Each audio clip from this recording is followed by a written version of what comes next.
Good morning, students. Today we are going to review what is a hypothesis and how to write it. Hypothesis is a possible answer. A hypothesis, we always write it after we do our research because it's an educated guess.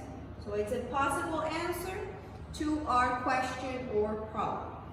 Now, to write a hypothesis, we always need to use if and then.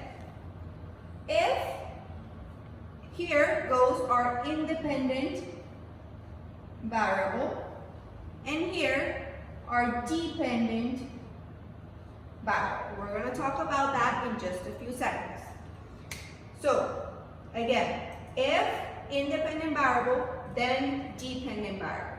How this independent variable will have an effect on the dependent one. In this case, if soil temperature rises, then plant growth will increase.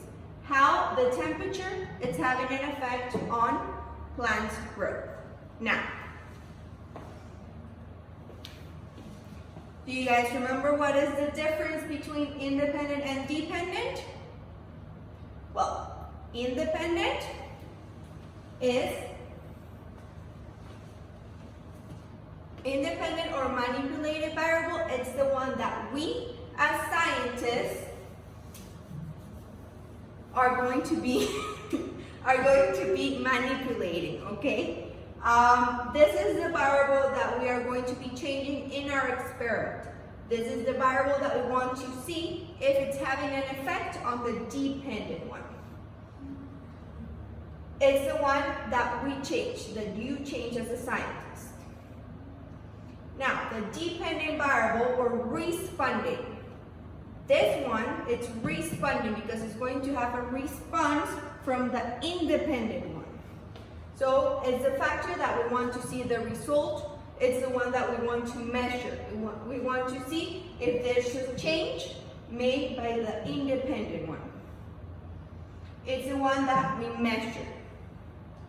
And we also have the constants or control variables that are the ones that stay the same so that we know that the independent variable is having an effect.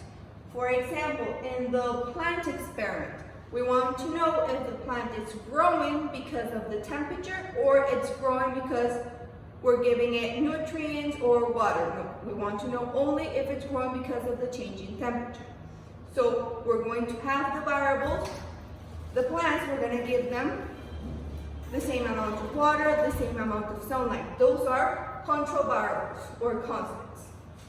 Thank you.